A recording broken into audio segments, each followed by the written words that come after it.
Hello, everyone. Thank you so much for joining us for the second of our seminar presentations in the series Folk Cultures and Everyday Objects. Our thematic today being temporalities. We have other meditations on geographies and other themes in future sessions. It's my great pleasure to welcome you. We've had a whole series of virtual seminars that was one of the sort of main delights of my time as chair of the Design History Society, to introduce as a sort of new format for our conversations across the design history community.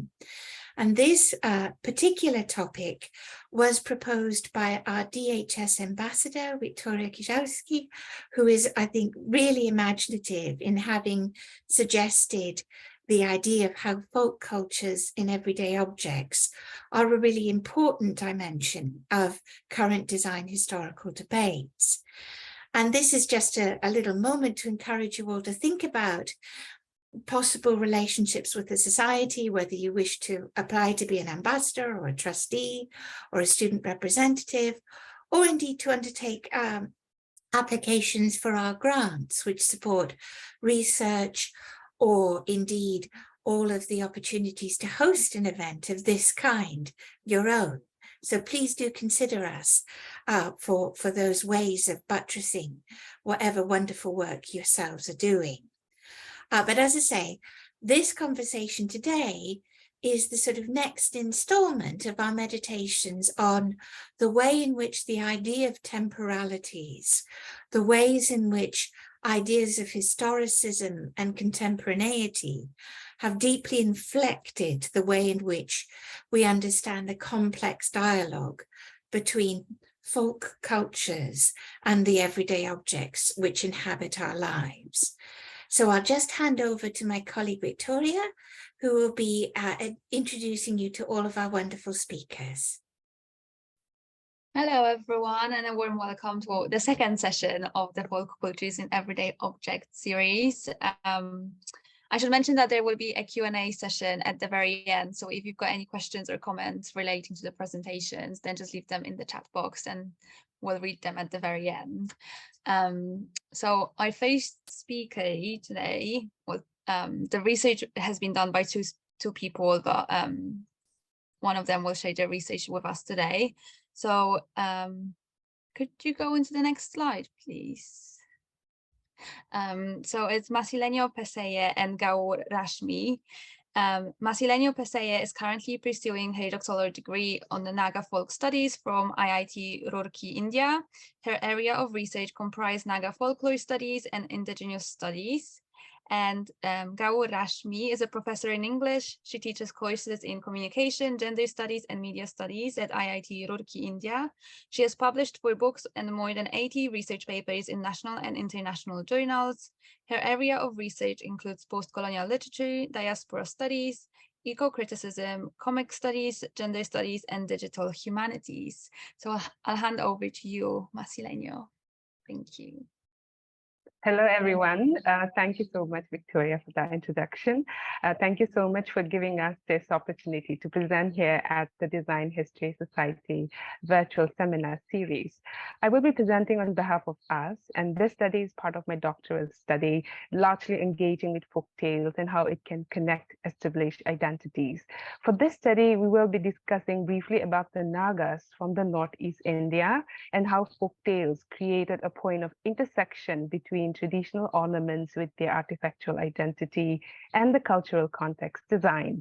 Our understanding in this study can connect how they present well is appropriated by the understanding of Naga ornaments today, how traditional ornaments becomes the objects of everyday life that directly helps form a community's identity and establish the Naga design culture. In addition, creating ornamental objects impacting the human objects relationship, as highlighted in the folk cultures. The Angami men's ceremonial dress that you can see on this slide is part of the traditional ornaments that every man wear during their festivals, though the rules of using these traditional ornaments were flexible in a way that the more expressive, the more better. So which means that if one attach one jewelry or a hornbill feather attached to it, then he is traditionally a warrior, or he is qualified to be the chief of a village. Next slide, please. So following interdisciplinary methods, we broaden the notion of the design of ornaments to incorporate the role of the wearer of the ornaments who lives through the objects, which led to the emergence of this connection between the design, daily life, and the everyday objects. Furthermore, this theoretical framework also show how the wearers of these ornaments actively produce meanings on design objects as a practice intrinsic to everyday life. As Victor Buchley in his book, The Material Culture Reader, created a study on the socio-cultural process as materialized in the ornaments of the past, leading us to examine the traditional ornaments as everyday objects of the Nagas. We use an interpretative approach to analyze the data of 5 folktales within which has the 5 ornaments from 5 Naga tribes from 3 collections of folktales as given in the slide. So this study is inspired by Judith Atfield's Wild Things, the Material Culture of Everyday Life. We focus on ornaments considered and transformed as everyday objects directly involving their artifactual identity. The study focused on the importance of folktales as an important data to study the ornaments because meaningful interactions, understanding, and actions arises in ornaments only after we share experiences and cultural meanings that each story has. In understanding the meaning of everyday objects, Judith Atfield claims that through ornaments, it is possible to observe how individual utilizes ornaments to cope with the changes that are imposed by modernity as the hidden wild side of the ornament. And I quote her, "The condition that constantly threatens and works against the grain of individuality, but at the same time, the context within which individual form the self-identity," unquote. So in addition, Ian Woodward is a cultural sociologist, also agrees, and I quote him, "Everyday objects themselves can actively narrate," unquote. So thus each ornament in the select folktales continues and constitutes the Naga tradition that integrated aesthetic and individual and social roles in the day-to-day lives. Next slide, please. Well, moving on to the findings of the textual analysis of the folktales, I will quickly discuss our results that we have found in this research. So firstly, the folktales Dancing with Feathers and Teeth focuses on the warrior traditional dance that a person sang and the other dance wearing a tiger's tooth string as a necklace. The indication of the image is shown in the slide. Among the Nagas, the Konyak tribe used the tiger's tooth as a pattern marking added to other objects, contributing to the aesthetic quality and individual value. In the folktale, after killing a tiger, the Konyak warriors would perform a folk dance, carousing, and I quote from the folktale, "Your teeth are white and long and the finest, so we will string them around our necks and put them on our helmets and dance," unquote. So such folk dances are common when warriors are successful in their hunt. Indeed, animals' teeth are regarded as powerful symbols or concept of fertility. Therefore, the Konyak warriors' ornaments acquire new significance when set as an identifier, designed for visual purposes, and as an interpreter to assess the design worn by warriors as their everyday objects. Similarly, in the second folktale, Kurupe's hair, Kurupe was from an old village of the Yumchinga tribe, and in that particular village lives a hunter known as Toshi. So Toshi was a hunter who was fascinated by Kurupe, and Kurupe is supposed to be a mystical, short, two-legged creature who lives in the jungle, known to have very long, thick, dark black hair, which falls to the ground, almost sweeping the ground, which they sway when they sang. So out of admiration for Kurupe's hair, Toshi killed one of the Kurupe's creature and took its hair. And Toshi carefully designed his bamboo basket by tying the Kurupe's hair section by section to the small basket he wore behind his waist. The image of the warrior basket as seen in the slide here is without the basket door, which are decorated with the red dyed goat's hair as frills, with the context of using the hair tied to the basket not only form as an ornamental function, but it also establishes meaning in the social behavior. So the Yumchinga warrior baskets are regarded as the most imaginative ornament in terms of the creation among the Nagas to wear such baskets, especially during their festivals. In the third folktale that we have analyzed, Ichuli Vantamu from the Lotha tribe, the brass bangle, as you can see in the image, is regarded as a priceless ornament and a barrier of the ritual signification. In the folktale, Ichulu Vantamu was a spiritual creature who ruled the sub-Mediterranean land of the dead. She controlled the river Purity in the netherworld, believed to offer water to the dead. Whenever a woman died and did not possess a brass object, the spirit would deny drinking water and hence forbid the birth of a girl in the village. Therefore, villagers believed that the spiritual creature was pleased to bless the women in the village with a girl child only when received the brass bangle. Although such bangles or armlets sometimes indicated also the clan membership, they largely denoted ornamental value and identity from birth to death, marking the stages of important rites of passages to follow and accompanied by wearing it. So interestingly, among the other folktales and also among the other ornaments, the brass was preferred and used mainly to make bracelets and pendants. Therefore, in the folktale, the brass bangle stood as a distinct form of the cultural design created by artisans to understand and regulate their social practices, enabling the village women to adjust, to adapt, and even wear it. So the fourth folktale is the Horned King, which revealed the symbolic expression of a Kemingan king with a horn. So no one except the king's craftsman knew about the secret. From the folktale, we see the craftsman hit his horn by designing his crown with a chorus. So in the village, the king's crown was an identity symbol object expressing the archetypal function of art for effective communication. Moreover, Naga writer Shilu Ao emphasized that Kemungan craftsmen creatively created conical ceremonial hats, as you can see in the slide, for their use and even supply to a large market of the other Naga tribes. So therefore, these horn-shaped headdresses reveal the process of ascribing everyday meaning to constructed ornaments to link the village's viewpoint and those with such headdresses to the community's artistic sensibilities. The final folktale is called the Carnelian Necklace, which is narrated among the Angami tribe. It's about a young girl who received a carnelian necklace from her parents when she turned 16. Thus, this necklace is the symbol of coming of marriageable age in the community. However, the girl in the folktale lost her necklace when washing clothes in the community water spot. To retrieve it, she requested the water spirit, saying in a quote from the folktale, "O spirit, take my life and in its place return my necklace," and of code. So as a result, she found the necklace partially hidden by a rock, but after some days, she fell sick and died. So this brings us to the context of the polytheistic Angami belief system in spirits. The young girl's importance in appeasing the water spirit show the entwinement of folk tales and spiritual being directly describing the carnelian necklace as narrative of cultures. Moreover, Angami women regarded carnelian pieces as their material environment, which appeared to be based upon the same structural order of what Pierre Bourdieu called the same habitus, because of a subjective but uniform perception, conception, and even action followed by the community. So in the analysis of all these 5 folk tales, Atfield's notion of authenticity is used here to understand the spheres of everyday objects where she focuses on the provenance and the novelty. And I quote her. History of the conception and birth of an object, idea or individual, group identity can be traced back to a particular place and moment in time of coming into existence, unquote.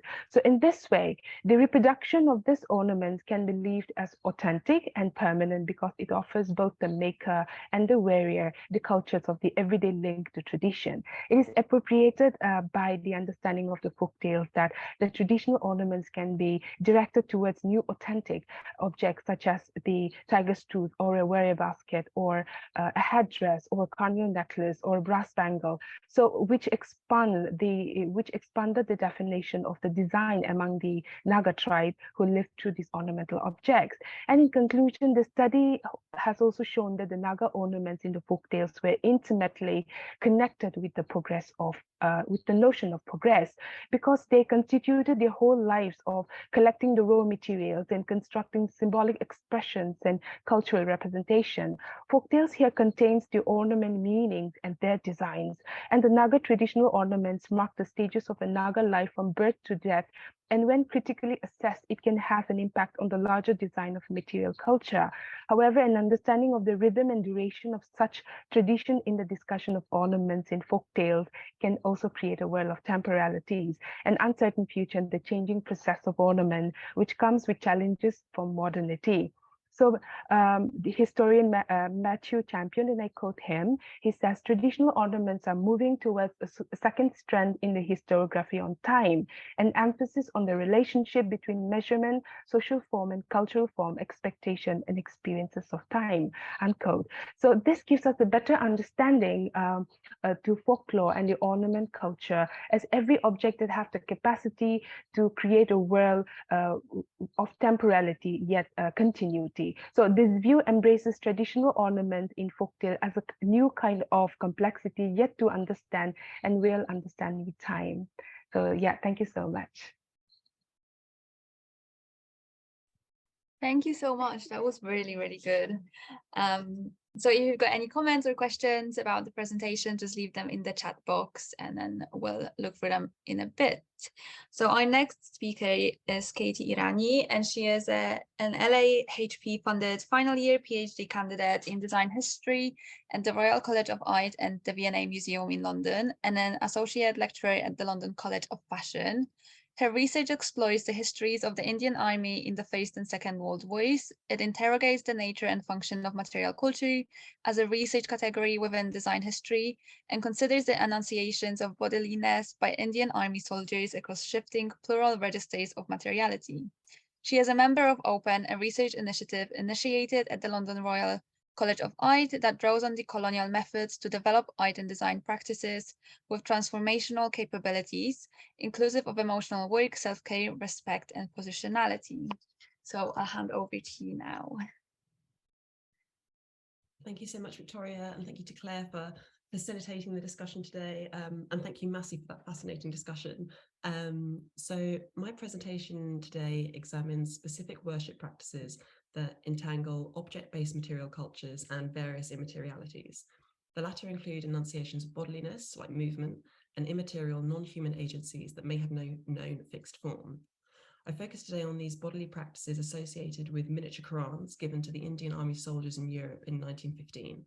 These were typically understood by British administrators and military personnel as folk practices, but my presentation asks what might be learned if folklorized concepts of ritual bodily movement and immaterial non-human agencies are factored into the researching and writing of design histories.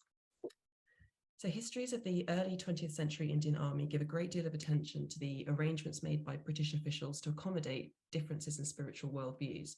But we can add to these accounts a more sustained examination of the materialities of these accommodations, including the provision and use of sacred texts. Letters from Indian Army soldiers and committee papers from charitable funds set up to support them illustrate the demand for sacred texts and the logistical and theological problems faced in providing and keeping them.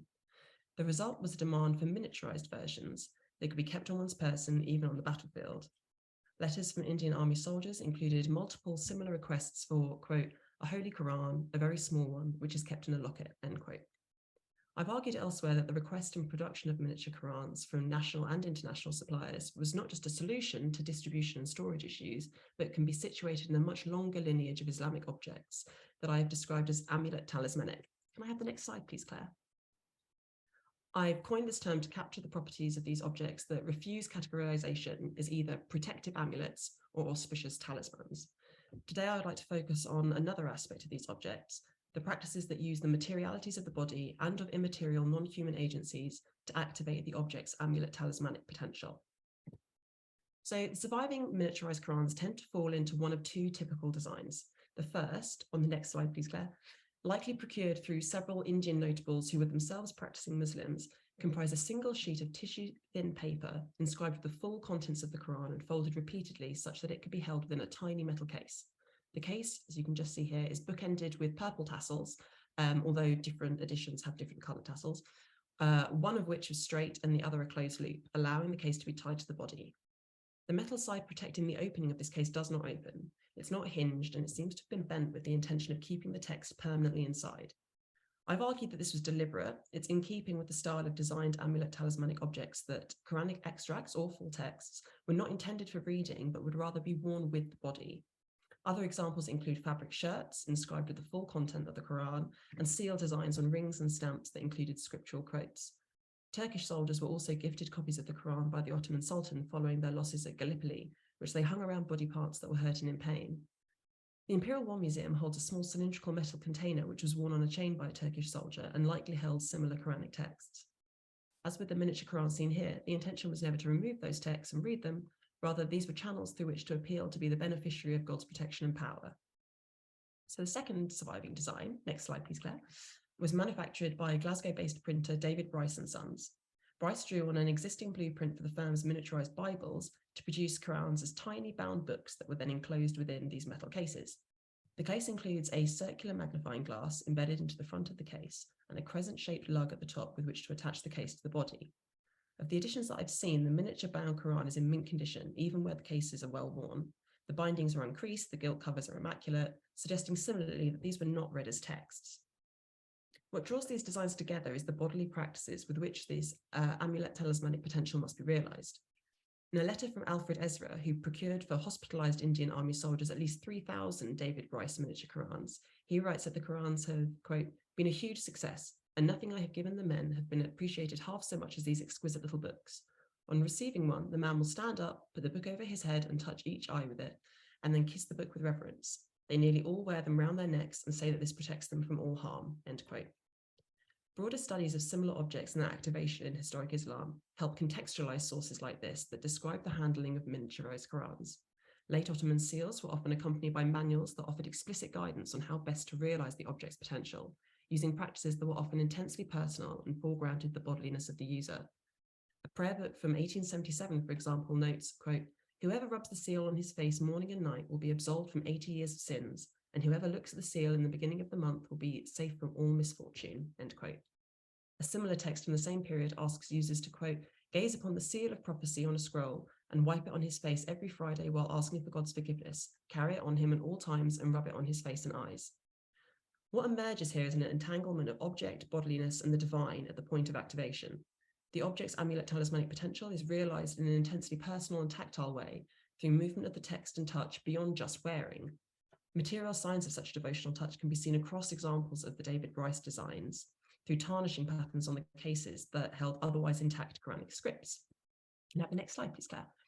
Editions at the Imperial War Museum and the Horniman Museum, collections both in London, both exhibit tarnishing patterns on the front of the case that exclude the bezel around the embedded magnifying glass. I argue that the combination of these tarnishing patterns with miniature Quranic texts that appear essentially unread may indicate that where scripts were predominantly kept inside cases, the cases themselves were thumbed or touched around the magnifying glass to activate the amulet talismanic properties. Furthermore, these patterns might be understood as a more sustained enmeshment of the materiality of the amulet talisman with the bodiliness of soldiers. The Met Museum holds a fabric shirt inscribed with ink and the full contents of the Quran. The shirt bears smudges and smears where the shirt has been worn, and these signs of wear have been described as acting as a, quote, filter, incubated words to be absorbed into the human body, soaked up by the pores of the flesh, end quote. In the context of the soldiers' miniature Qurans, this raises questions about the intention which the materiality of the cases was affected through touch, especially in light of the tarnishing described above. This visible imprint of bodiliness, resulting perhaps from kissing or touching the objects in the way described by Alfred Ezra, might have been a deliberate effort to incorporate the object's materiality into oneself. At this point, the object's amulet talismanic properties are not just activated through bodiliness, but integrated into one's bodiliness. Wearing wearable miniature Qurans thus cannot be understood within existing models of military dressing in the First World War. They are not passive adornments engaged in a fashion system style semiotics relationship, or even a Foucauldian framework of discipline, but they're interactive agents that worked, appended, and also became part of the bodiliness of soldiers. With this in mind, we reach one of the questions asked by this presentation, which is, how can design historians understand objects that engage the bodily when the bodily might be entangled and changed by non-human forces? An important aspect of answering this question is to recognize that bodiliness is itself unstable. As bodiliness itself changes, this interaction between folklorized agent and the bodiliness of a soldier will also change, and the relationship might be different. How historians engage with objects then may depend on how and when the object was entangled with its user, and indeed may be affected by the bodiliness of the historian. I have argued elsewhere that we can see a good example of this through trauma, and understanding trauma and emotions as additional non-human agents that have the capacity to affect bodiliness. Letters from Indian Army soldiers pinpoint specific instances where the men conceive of themselves as being metaphysically changed, even destroyed by their experiences of war. These letters suggest that bodiliness ought to be understood by design historians as a dynamic, changing concept. Just as design historians must account for the influence and unknowability of divine non-human agencies, so too must they hold space for non-human agencies like trauma. If we are to discuss how bodiliness works with objects such as miniature Qurans, design history must account for the potential for that bodiliness to change, and to change how it engages with objects over time and the non-human agencies that trigger that change. Thank you. Thank you so much. That was so interesting. So once again, if you've got any questions, just leave them in the chat box and then we'll go through them in a bit. So our next speaker is Rising Lai, and Rising Lai is a designer, maker, and researcher who focuses on uncovering the stories contained within objects. Graduated with a background in industrial design and later obtained an MA degree from the Royal Academy of Art, The Hague, Rising's practice builds upon and speculates on the relationship between people, object, and material culture. They research about cultural heritage, especially, and thereby develop new narratives through their designs. So over to you, Rising. Thanks for the introduction. So today I'm going to talk about a research project and later on build on into a design project, crafting desire. And the aim for this project is to understand how traditional furniture, this dowry bed, can be demonstrating the Taiwanese tradition in marriage and family values in the past society. So this bed is called Anbingchen in Taiwanese, which means red sleep bed in translation, but it also sounds like sleep well bed in Taiwanese. And as you can see in this picture, it's a enormous and very steady wooden structure bed. And what's interesting in this bed is you can see different the creations from different era. For example, the wooden structure was inherited. It's inherited and learned by the artisan who's initially from southern China when they immigrate to Taiwan. And you can see oil painting that was being practiced by the artists during the Japanese colonial time while the westernization was happened. And then all these techniques they use, their following certain rituals and certain traditions that was being valued in that period of time. So you can, and the bed was initially as a dowry, which is the marriage present from your family to wish you a good marriage. And this wooden structure, its materiality also stands for what marriage is or was, that how people believe in marriage, that is a lifelong commitment. So this bed has to be very steady, has to be unable to move, unable to deconstruct. And nowadays, even though not many families still buying this item, but it can be seen, for example, in the administration office, that as a cultural prop that new couples can use it as a photo booth, but also to see the happy ever after of their marriage. Now, next slide, please. So there's a lot of elements that can be talked about within this bed. So, for example, the name of the bed in Chinese character, every character has its own meaning, and it's partially visualized that meaning of the word. So, for example, safe, an means safe an was this character was designed or was written as people staying inside. So we have this shape that becomes the character. Also, the character Trang, which means bed. It's the visualization. It's the visualization of how the bed structure actually looks like, as you can see here in the diagram.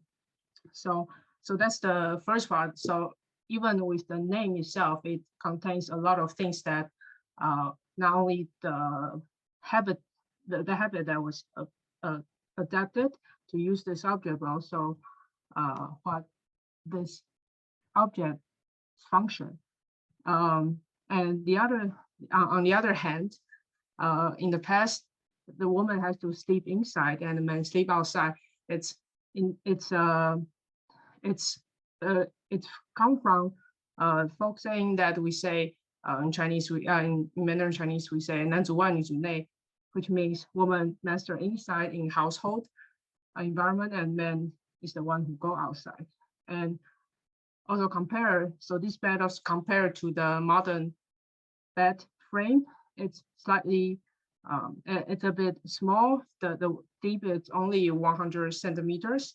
And according to the interview that conducted with artisans and wooden masters, it told me that it's because in the past, it's also come from the folk saying that we say, when you straight your legs, that means you're dead. It's 两脚一伸, that means dead in Chinese phrase. So people believe that a lot of people sleeping is to curve their legs. So in this back structure, it uses design, its size, its name to tell you that how this item could be made, could be used, and how you should sleep.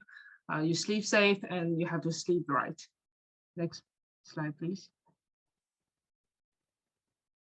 So it's more interesting when you look at the decorations.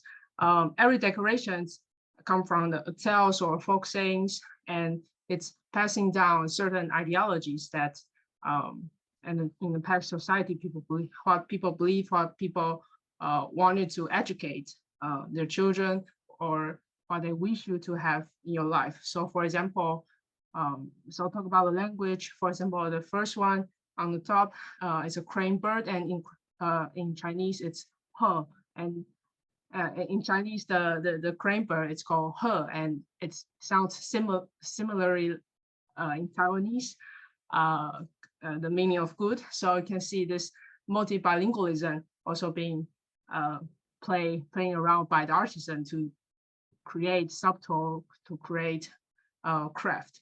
And the second one, it's also come from the folk saying, 望子成龙. It means watch your son become successful. So that's how we believe in our traditional family values, that parents are responsible for their children's success, and that's what the most important thing to the family. And the third one, is a tales. It's a true story actually. So it's talking about filial piety, which means that children has to be contribute and committed to their parents, to be good, to obey them. And this what's interesting in this story is that it's an actual historical people, and he eventually become an emperor. So it's also talking about, so these tales are talking about if you obey your parents, you'll end up successful, and in the end, it's beneficial, it's valuable for the whole family. And the fourth one you can see is a sunflower, and there are some fruits. So they all have a lot of seed, which means they have a lot of sun. This is the funny part. This is the intriguing part in Chinese language, that we use a lot of metaphor, a lot of simile to describe something that we don't speak directly. And the fifth one, it's from the back leg. It's a decoration from the leg, and you can see there's a dragon and a phoenix in the middle. It's not obvious, but and dragon, it refers to the male character, and female character is refers to phoenix. So here is trying to educate people that these are different creatures. We have different responsibility and we have different roles in the society. Next slide, please. So learning all this, I started to wonder how can we embrace this tradition, like how the craftsmen use their creativity, use their knowledge about folk sayings, about knowledge about stories, tales, and every of these, and how can I adapt these methods, but creating something that is less patriarchal, it's less emphasizing gender role, emphasizing having a lot of song, for example. So I interviewed 5 masters. They're all they're like woodcraft masters. They're they're artists. They're also people who learn the traditional way of crafting. And I discussed with them how can we keep the structure, keep the technique, but making this artifact more up to date, have the promote more a more diverse ideology. So in the right bottom, you can see these are the new bed I made that including more than just traditional family value, but also queer values and queer history. Next slide, please. So in the end, I also made these different pieces that has different things, but more about queerness within our culture. So these are all the visualization or the materialization of the queer stories I found in traditional literatures in different eras, and they have different things that reflects the reality in a way. For example, the first one is the first one on the left. It's a story of Mulan, and Mulan, even though people know it's about trying to make your parents proud, but it's also stories about cross-dressing. And actually, in Taiwanese opera, cross-dressing is the tradition. So here I'm trying to find out things that I'm trying to understand our culture and understand why people were thinking in the past, and how can we stand on top of to stand on top of this foundation, but build something that is more more gender inclusive. And that's all. Thanks. Thank you so much, Rising. What a fascinating project. Okay, so if you've got any questions, like I said before, just pop them in the chat and then we'll read them later. So our final speaker for today is Daniela Salgado Cofre, and she is an industrial designer and associate professor at the School of Architecture and Design of the Pontificia Universidad Católica de Valparaíso, where she has conducted several situated research and pedagogical experiences of design in the studios at the Travesias and the Ciudad Abierta. She is a doctor in architecture and urbanism from the Université Libre de Brussels. And over to you, Daniela. Okay, hello to everyone. Thank you very much, Wiktoria, and thanks, Claire, for the introduction. And also, I'm very grateful to Katie Messe Rising for your amazing contributions. So this presentation, entitled Selected Tradition and Selective Innovation in Chilean Popular Crafts, focuses on historical discourses and rationales concerning folk and popular arts in Chile, starting from a period marked by the beginning of the 1935 folk art exhibition, or Muestra de Arte Popular Americano in Spanish, when interest in artisanal production appeared in the academic milieu, until the first decade of the 21st century, when the policies for design and craft began to be developed and discussed in the country. Therefore, it's very significant to understand the world of crafts as a complex network comprising several aspects, one that has evolved during this period and is continuously redefined and contested. thus to untangle the transformation and the basis shaping the various ideas associated with folk and popular arts in the Chilean context, one must examine how the term has been used and what meanings have been given by different actors and institutions to it. To do so, I trace the rationals in the words of crafts in Chile. This term rational is used by the sociologist Howard Becker to refer to the reasoning that maintains that the activities performed make sense. For example, in traditional crafts, rationals might refer to the arguments and continuously modified conventions that allow something to be considered and valued as traditional and as artisanal. These rationals take many forms as aesthetic conventions or justifications, and are what enable one to identify and debate what fits the categories mentioned before, why it is socially, politically, and culturally relevant for the work or the piece to belong to these established standards, and if the work or the pieces are appreciated as part of the system that defines them. Next slide, please. Based on the exploration of different historical discourses recovered from archives from the Museum of Popular Arts and the craft program of the Catholic University of Chile, it's relevant to mention that the folk art exhibition of 1935 opened the academic discussion of the significance assigned to these expressions when the University of Chile showed an interest in the production of objects within the country's popular culture. This led the university to organize various discussions and folk art exhibition as a means of rediscovering the Latin American identity developed under what they called a dual Hispanic indigenous influence through objects that was traced on the folk production of different countries. It is crucial to point out that one of the fundamental purposes attributed to these exhibitions was the intention to reduce the gap between the art of the establishment, or what was considered the real art of the period, and the art of the people, or as the curator Tomás Lago expressed it, the sensible expression of our uneducated people, to which we must pay attention for the high quality of their imagination and the sensitivity imprinted in the works of their hands and everyday objects. For example, in the slide that we have on the screen, we can see images of different catalogs of folk art exhibition displaying representative, expressive, and functional objects produced by the people from different countries like Argentina, Bolivia, Colombia, Guatemala, and Mexico. And through these objects, these exhibitions aimed at finding common grounds through historical and cultural reflections about the folk production and the connections between the regions.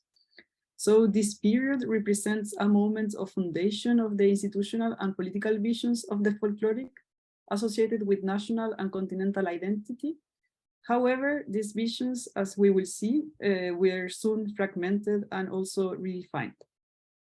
While this exhibition became spaces for dissemination of the objects, they also initiated a debate within the academic milieu on the cultural relevance of folk art in the country, including the need to discuss the conceptual differences referring to other handmade processes.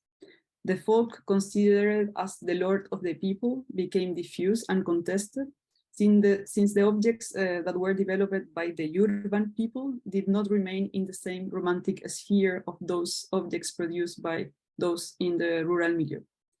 Consequently, the University of Chile and the UNESCO organized the first roundtable of experts in 1959, an organism that established a clear factor of differences between artisanship and folk arts based on the space of production, on the techniques, on the way of transmissions, among other criteria. In continuity with these discussions, maybe we can go to the next slide. So in continuity with these discussions and with the folk art exhibition, different events were developed in which the folk art fair brought together more and more people. But this folk art boom led producers to include other repertories of shapes and other production techniques that were considered far away from the tradition. A tendency to mass replication combined with the growing interest shown by the artisans in participating in the fairs generated a significant collapse after 1965, when the folk art fair could not accommodate all the artisans who wished to participate. This demand for participation triggered a selection process that established criteria to determine the artisans' participations based on the quality of their exhibits. Unexpectedly, this selection process sparked controversies related to the discourse of tradition, taste, and the definition of folk art, and became the beginning of a model for exclusion within the institutions. Those artisans who introduced variations in the processes of production and standardization, or who did not continue to replicate inherited shapes, were banished from the tradition and from important spaces for commercialization. This fragmentation, as we should see, was directly linked to social and economic aspects given by the commercial boom of handmade products in the local circuits, what will be later emphasized by the global market of crafts and the influence of innovation. Due to these frictions and the effects of globalization that question the link between authenticity and the growing consumption, the concept of folk art in the country was replaced by the idea of traditional crafts during the following decades. Next slide, please. Later, after the 1990s, the inclusion of the concept of modernity into the artisanal objects and products encouraged the incorporation of professional design into the world of crafts. This integration pointed mainly to fight the decrease in the Western demand for artisanal objects and was strengthened by the rise of the concept of human development, a notion that aimed to expand the richness of human life, focused on people, on their opportunities and choices. Therefore, there was a path open to incorporate design as a strategy for safeguarding artisanal production and the generation of new handmade products with added value, applying mediated innovation, and accepting the figure of the designer as a translator of the traditional to more contemporary production. This link between design and crafts appeared as a fruitful liaison in Chile, mostly during the 90s, when the traditional craft fair hired designers to promote traditional objects in modern spaces. This fair encouraged the use of handcrafted products in interior design, promoting their consumption as decorative pieces, and the fair also introduced the concept of innovation with artisanship to generate Chilean quality objects for exportation. This tendency for the use of design contributed to establishing crafts as a relevant sector for economic growth and cultural valuation through innovation in the creative industries, which was also stimulated on the policies for design and craft sectors. But while design for crafts became associated with profit and economic growth, the methods of collaboration between designers and artisans started to arise harsh criticism from the perspective of the artisans, as established on the last Chilean policy of artesania, in which artisans highlighted that their association with other professionals in the field of art and design was usually hierarchical, and they were often relegated to labor and excluded from the creative process of authorship. Next slide, please. Consequently, I would like to argue that these opposed ideas of conservative tradition and design innovation are two sides of the same coin in which institutional and establishment selectivity operates, sometimes connected to tradition and sometimes connected to innovation. In many cases, both seems to reject modifications performed by artisans to their production, considering them as aberrations. But paradoxically, on many occasions, these modifications conduct to achieve more extensive circulation and consumption. As example, the images that we have here that, are from a village that is called Homage, where we can see some artisans producing some pots and objects. They serve to portray this kind of like paradox because this village has been highly criticized for the technical modifications of the traditional process of production. But it's also a village that is widely recognized by the people, like the common people, and I would say like the Chileans, as an important place where you can buy earthenware pieces that are produced by the artisans and that we use in most of our preparations in the kitchen.